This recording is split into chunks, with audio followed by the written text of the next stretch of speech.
Hello and welcome to Puck Drop's first ever mock draft rankings. Now, this year, concluding this year's season, we are probably going to have a fixed up and changed draft due to COVID-19, no matter if the vaccine has been effective or not. Due to the season starting late and the it being a little different this year, I believe that the draft will be a little different. But besides from that, I am just going to let you know that today, right now, we are going to do our top 10 picks in terms of this year's draft. Now, again, this is all subject to change due to what happens. Maybe we're completely wrong. Maybe things change, but this is what we think right here, right now. A little early, but we're just going to give it to you. Now, Jacob's going to go first, but if you want to hear mine, go take a look down below at what time you should scroll to. And then if you want to hear Jordan's, right now is his time. Cool. Go ahead, Jacob.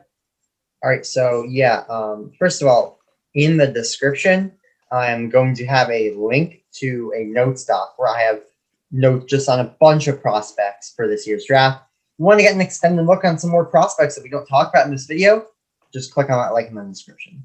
So I'm going to start with my number 10, which is Cole Sillinger. And Sillinger, first of all, he's a fantastic shot, one of the best in the draft. Great offensive instinct, knows the best place, knows where to be and when. He's really just a great all-around offensive player.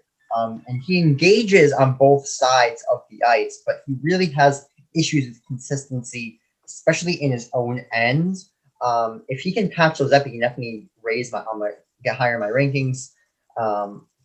That's what I have on Cole Sillinger. Number 9, I have Simone Edvinsson. Edvinsson he's ranked really high on some rankings. Bob McKenzie, who does yearly rankings for TSN, has him at number 2. He's a very good, smooth skating, mobile defenseman. Big guys. He's strong on both sides of the puck, but he does have some issues in his own end. He makes very Mirko Mueller-y plays, if that makes sense. But he is a big, strong, mobile defenseman, which is a lot of teams need now in the National Hockey League. And with his toolkit, I can definitely see him being higher if he can improve this season. At number 8, I have Luke Hughes, brother of New Jersey Devils first overall pick Jack Hughes, and Luke, like his older brothers Quinn and Jack, is a world-class skater. He needs to get stronger, but it's not as bad of a problem as it was for Jack and Quinn. He's the biggest of the 3 in their draft year. He's 6'1". Fantastic offensive instincts. He's a good shot.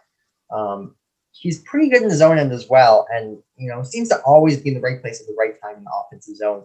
He's just a solid all-around player offensively. Needs to improve a little bit in his own end, like any young offensive defenseman does.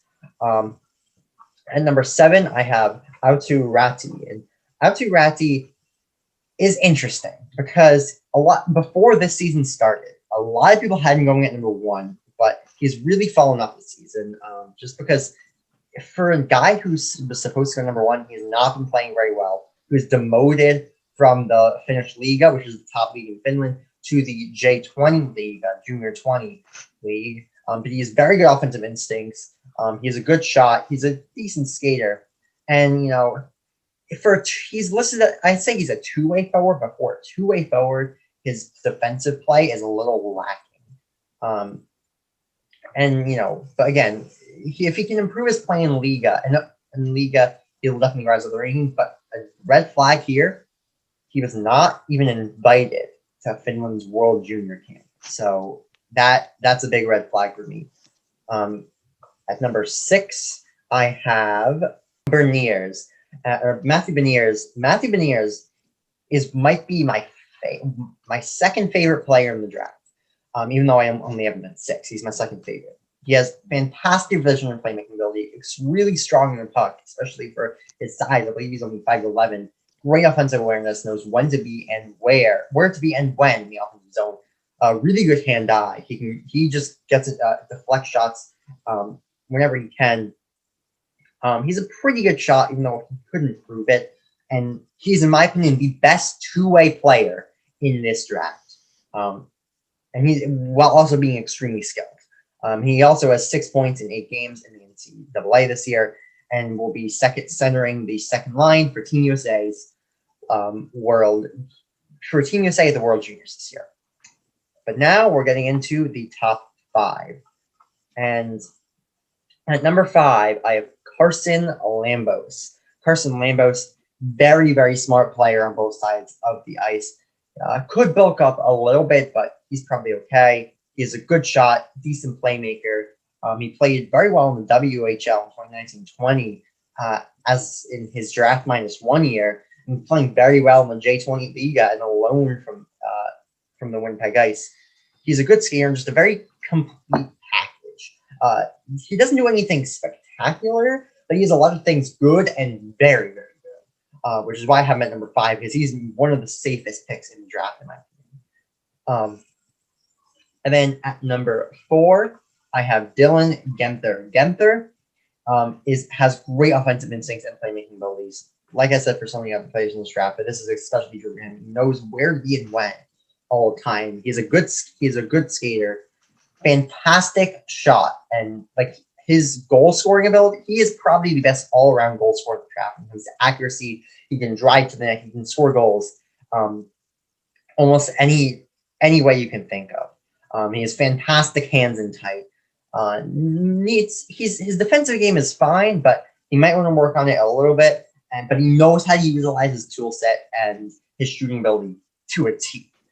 At number 3, I have Brant Clark. And Clark is the brother of New Jersey Devils prospect Graham Clark, who was unfortunately cut from Team Canada's roster this year, the World Juniors.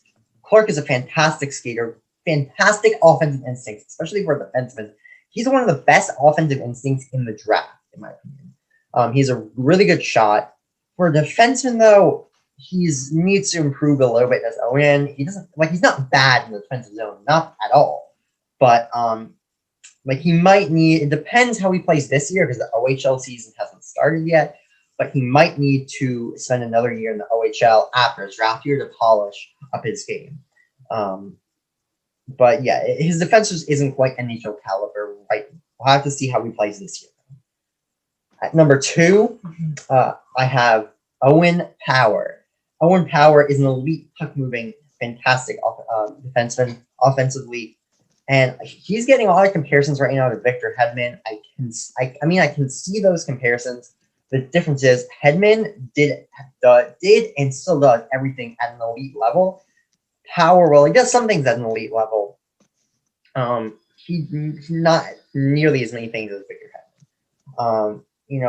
Owen Power, he's not the best skater, but can create room in the zone entry with his size and creativity.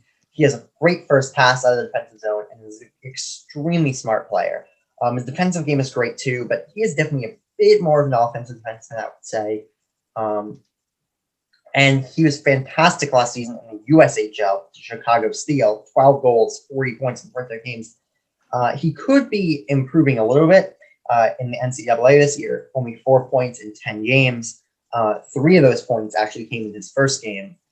So if Power can get a little better in the NCAA this year, and just improve a little more throughout the year, he can definitely jump up to 1. It's really close between him and the guy I have at number 1. The guy I have at number 1 is Kent Johnson. Kent Johnson, fantastic offensive instincts, great shot, pretty good two-way game as well. Nothing crazy though on that front. Extremely smooth skater, creative player, absolutely amazing playmaker. 101 points in 52 games in the BCHL in 2019-20, which is the same league that Duncan Keith, Brett Hull, and Jamie Benn all played in. And he's transitioning fantastically to the NCAA. 2 goals, 10 points in 10 games. In my opinion, he is the best player in the draft, so I obviously haven't informed. He plays for a very good Michigan team, though, which could be slightly inflating the stats, but it's very unlikely. And also, it's very close between him and Owen Power at number 1 and 2. So yeah, that's my top 10. Ken Johnson, number 1. I'm really interested to see what you guys have. All right. Thank you so much, Ryan. Jacob. Yep. I'll Yeah. go ahead now. Thank you, Jacob. So I'm going from 10 to 1. So first of all, my number 10, Matthew Beniers, one of many University of Michigan alumni following the season. He wears number 10 as the center as a freshman at the age of 18. And in my opinion, he's got great vision and amazing playmaking ability. He's also very good with the puck, which is fantastic for me. And good hand-eye coordination. Actually, I saw that in your notes, Jacob. I took that from you. He has great hand-eye coordination, which is very important in the game of baseball and especially in the game of hockey. And he's a great two-way, in my opinion, forward, which is great too. He is very physically challenged, though, so that's a concern for me of why he's so far down. Next up, we got number 9. Yes, brother to Jack Hughes, Luke Hughes, who is looking to be the third of the Hughes brothers to skate in the National Hockey League. He wears number 6 for the USN TDP in the USHL, and he is a defenseman. And he is just like his brother. He is a fantastic skater. And that is going to be one of his keys to success. He has a great shot. And I don't know if you guys knew, but the Hughes brothers during quarantine were working out pretty heavily. So maybe he won't be as physically challenged as his brother was in his what looks like to be his rookie year next year. And he is pretty good on his own end as well, which is important. Hopefully Jack bulked up during that too. I think he did. Jacob, what did his brother say about him? He bumped up something. Quinn Hughes in the media avail back in June or July said that Jack Hughes has really bulked up and gained a lot of muscle mass. That's good. Anyway, moving on to my number 8, it's Jesper Wallstedt. He wears number 1, meaning obviously he is a goalkeeper in the SHL for Luleå Hockey. He is a huge goalie, very big in size. No physical challenge for him at all. He is great in terms of positioning, and he is an elite player in terms of the fact that he has a .920 save percentage and a 2.06 goals against average in 9 games to bring out a record of 6-3-0. He's got a great stick for a goalkeeper, and he is very quick. Hopefully the trapezoid does not bring him down, as in the SHL. They don't have the trapezoid, I don't think. Anyway, moving on to Cole Sillinger, number 7, Western Hockey Leaguer for the Medicine Hat Tigers. He is a center born and raised in Canada. A lot of Canadian born and raised top players this year. He's got a great shot. He's got very offensive instincts, knows the best places to shoot the puck and when to pass instead. He is great on the offensive end of the game, and he engages play on both ends of the ice puck consistently. Is an issue in his own end, which is not great. Number 6, Eetu, did I pronounce this right? Eetu Raty? Atu Ratti. Close enough. He is a Finnish player in the Swedish Liga Hockey League, wears number 52 for Karpat as a center. He's got great offensive vision and mindset. Instincts are fantastic in the O-zone. Shot is good. More of a playmaker, though. And he's a very, not a great, but a decent skater. And he plays in the defensive zone, is kind of lacking. Not bad, but it's a little lacking, which is, it is what it is. It's one of the reasons why he's not in my top 5, because he's lacking in the defensive zone. When you're a center, it's very important that you can come back on offense. Carson Lambos plays U20 hockey in the JYP. He's 17 and a defenseman. I don't have much about this guy. Hold on, excuse me.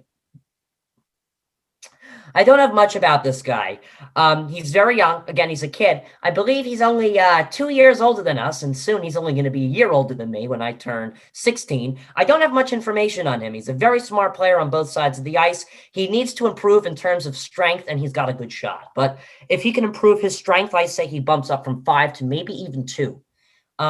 Brant Clark, he's a Barrie Colts player in the Ontario Hockey League, another literal kid who is just 2 years older than us. He's a defenseman. He's brother of Devils prospect Graham Clark. He's got great skating ability, fantastic offensive instincts for a defenseman, and one of the best in the draft. He's got a good shot, and for a defenseman, he has to improve on his own end, meaning he is very offensive defenseman, a little bit too much offense, just in my opinion, which could bring him down maybe a little bit, but I think he's a very good player. And the Barrie Colts are very privileged to have him, and I'm excited to see how he will be in the NHL. Moving on to my top 3, starting off with number 3, Mr. Kent Johnson, number 13 at the University of Michigan, a teammate to a couple players on this list. He is a freshman center at the age of 18 who was born in Canada. He's a fantastic offenseman. He's got a great shot, and he transitions, and I think, Jacob, you worded this very interestingly in your notes, which I read. He transitions fantastically between leagues as he specifically transitioned from youth hockey to the NCAA, putting up 10 points in 10 games. A lot of goals and assists squeezed in there, and not so many games. He is a very smooth skater, and he's a creative player, meaning that he's a good playmaker. He has 101 points, and I got this from Jacob. He's got 101 points, so point over 152 games in the British Columbia Hockey League in the 2019, same league as Duncan Keith, Brett Hull, and Jamie Benn. First of all, before I continue on to my top two, I would just like to give Jordan a little shout out for his amazing haircut. Yeah. Puck Drop has invested in a hair and makeup department. Yeah, let's see it. I can't see it. Yeah. Oh, you want to see it? Yeah, very stylish. He has Very the comb over in effect. All right. Number two, Dylan Gwenther. He's a Canadian Western Hockey League player for the Edmonton Oilers Kings. He is a left winger and one of the youngest players in the draft at the age of 17 years old. And he is obviously not yet a legal adult in the United States. He is a good skater. He has a fantastic shot. In terms of accuracy, he is on top of things. He is great. He has great hands. And he's a very skilled player, but he needs to work on his defensive game, and that really, in my opinion, pushed him back. And he knows how to utilize his tool set and shooting ability perfectly. Now, you guys ready for my number one player?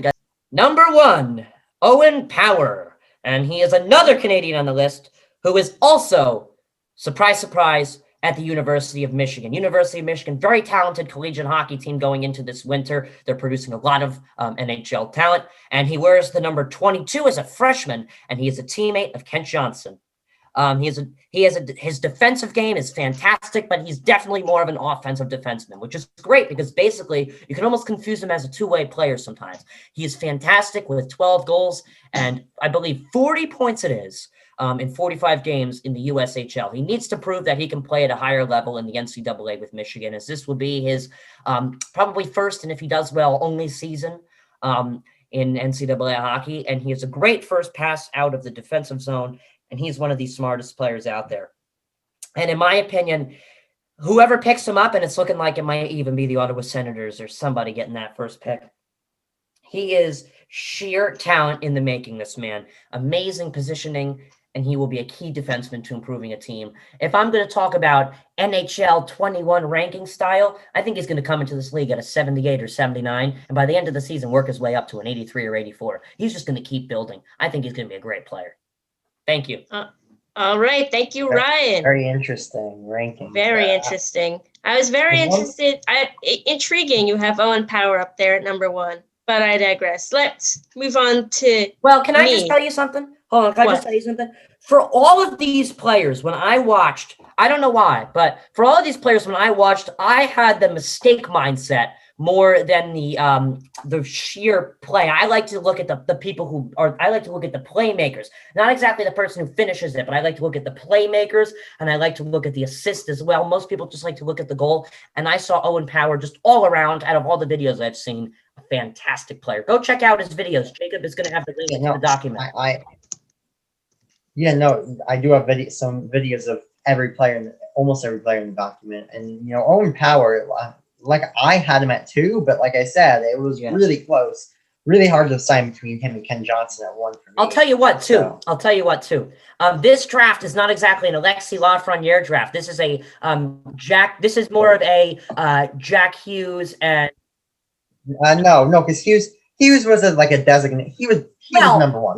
It was close between him and the Rangers player, who for the life of me, I don't know why. Kapokako. Yeah, thank you. It was very close between him and Kapokako. That's what I'm trying to say. I'm trying to say it could go either way. And in the end, maybe Kako can end up being that better player. I don't know why, but he fit more in the league this year, just in my opinion.